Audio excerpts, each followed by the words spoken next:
खुलुमबाय आंनि मुङा रनजन बर' आंनि न'आ तामुलपुर पुनेयाव आरो आंनि आइ आफानि मुङा मथर बर' आरो आइनि मुङा गणेशवरी बर' मिथिनो मोनदों नोंखौ मालाबा बबेबा रियेलिटि श'आव देरहासार जाबोनो हानाय औ आङो इन्डियान टेलेन्ट फाइट सिजन 5 आव आङो नै थांनाय डिसेम्बर 24 तारिखआव ग्रेन्ड फाइनाल होदोंमोन थ' ग्रेन्ड फाइनालाव आङो उइनार जाना फैनो हादों थ' बेनि थाखाय जोबोद गोजोननाय मोन्दों आङो बबेयाव जादोंमोन बे रौरकीयाव जादों उत्तराखन्ड बेवहाय बबे रायजोनि बादायगिरिफोर दं बादायगिरिफोराथ' आसामनिफ्राय आं हारसिं आरो गुबुन जायगा जेरैबायदि पान्जाबनिफ्राय फैदों दिल्लीनिफ्राय फैदों मुम्बाइनिफ्राय फैदों हारियानिफ्राय फैदों पान्जाबनिफ्राय फैदं ओरै गुबुन गुबुन हादोरनिफ्राय फैदों आरो बादायलायनो थाखाय बेसेबां जनसो बादायगिरि दंमोन बादायगिरिफोरा जोंनिया फार्स्ट अडिशन टाइमाव 1000 जादों ओमफ्राय आरो इदिनो बिथांमोना एसे माने सायख'लांबाय थादों राउन्ड सिस्टेमाव जोबथा बादायलायनायाव साबेसे दंमोन नोंथांमोन जोबथा बादायलायनायाव जोङो टटेल 20 दंमोन 20निफ्रायनो केटेगरि वाइसआव माने 12 जन लाखिदों आरो 12 जन 12 जननि गेजेराव नोंथाङा 12 जननि गेजेराव आं उइनार जानो हादों नोंथाङा गिबियाव डेन्स क्लासखौ बहा लाजेनामोन आं गिबियाव जोंनि तामुलपुर मथंगाफुरि पार्कनि खाथि सेराव माने लादों आङो गुरुनि नामा जोंनिया सन्जिब दैमारि बिथांजों लादोंमोन बेनि उनाव आरो गुबुन फोरोंगुरुनि आयदा लाबावदों नामा औ नंगौ आङो गोबां टिचार माने दंमोन जेरैबायदि मुम्बाइनिफ्राय फैनाय आरो दिल्लीनिफ्राय फैनाय आरो जोंनि गुवाहाटी आसामनिफ्राय गोबां टिचारजों माने आं माने सोलोंनो मोन्दों आरोखि माबोरै थुलुंगा मोननानै बे आयदासिम मोनहैनो हानाय नोंथाङा आङो माने फार्स्ट टाइम आजिखालि ससियेल मिडियानि जुगथ' आं माने फेसबुकआव माने मोन्दोंमोन बे लिंकखौ इन्डियान टेलेन्ट फाइटखौ थ' बिदिनो आङो बिथांमोननि नाम्बारखौ कालेक्ट खालामनानै आङो अनलाइन माने भिडिअ दैथायहरदोंमोन बे अनलाइन दैथायहरनायाव आङो सेलेक्ट जानो हादों बिदि नोंथाङा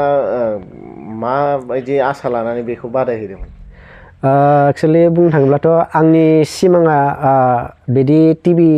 रियेलिटि श'फोराव माने थांनायनि आंहा सिमां दंखायोमोन गोबां सिमां दङ थ' आरो थांबावगोन दा नैबेथ' फार्स्ट जागायजेनदों होननानै आङो सानदों आरो बे जागायजेननायावनो आङो दिनै उइनार जाना फैनो हानायनि थाखाय जोबोद माने मोजां मोनदों आरो गोसोखौ न'खराव सोर दं नोंस्रा जोंहा आदा बाजै आरो बाबु सासे दं आं दं जों साब्रै आरो टटेल न'खराव जोंहा फादार मादार गैथ'ला दा फादारा थांनायाथ' बोसोरबायानो जाबाय आरो मादार थांनाया बोसोरथाम जाबाय आरो नोंथांनि नैबेबायदि हाबा मावनायाव नोंथांनि न'खरनिफ्राय माबायदि मदद मोनदों बिदा बिबाजै गोबां सापर्ट दङ आदा बाजैमोननिफ्राय गोबां सापर्ट दङ बे सापर्टनि थाखायनो दिनै आं माने बेवहाय थांनो हादों आरोखि होनथायबाथ' थांनो हानाय नङामोन सापर्ट गैयामोनब्ला जोबोद मदद दं बिदा बिबाजैनि गोबां मदद दङ नोंथाङा दासिम बेजों लोगोसे गुबुन बबे ओनसोलाव बादायबोनानै देरहासार बान्था मोनहोनो हादों फोरमायनो हागोन हागोन आं नैबे जोंनि बड'लेण्ड एलेकायावबो माने आं गोबां फार्स्ट प्राइज सेकेन्ड प्राइज ओरै मोनबोबाय आङो आगोलाव आरो जेरैबायदि गुवाहाटीफोरावबो आङो बिदि उइनार जाबोनो हादों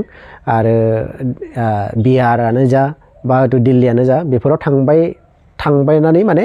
उइनार जाबोनो हादों आरोखि आङो गिदिर बादायलायनाय हिसाबै नैबे जोबथा गेदेर बादायलायनाय होनबोला बेनो इन्डियान टेलेन्ट फाइट सिजन 5आनो आरो गेदेर बादायलायनायाव बाखि ओरैनो स्टेज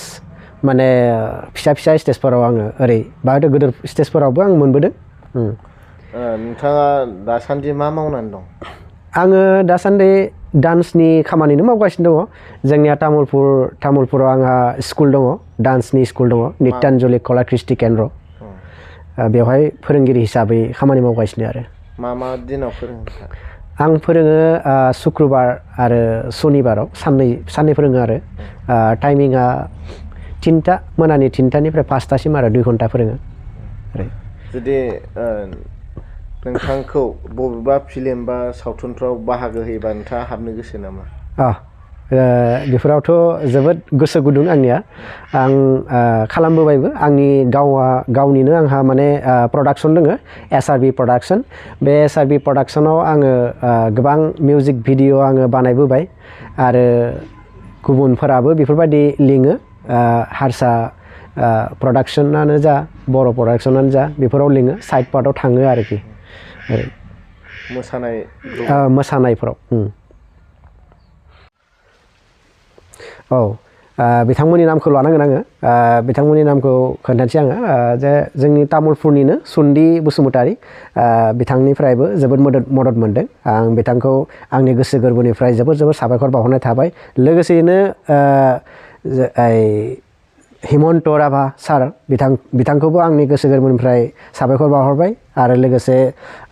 जेतेन मोसाहारि सारखौबो समाज सिबियारि बिथाङा थ' बिथांखौबो आंनि गोसो गोरबोनिफ्राय जोबोर साबायखर बावहरबाय बिथांमोना आंखौ हेफाजाब होनायनि थाखाय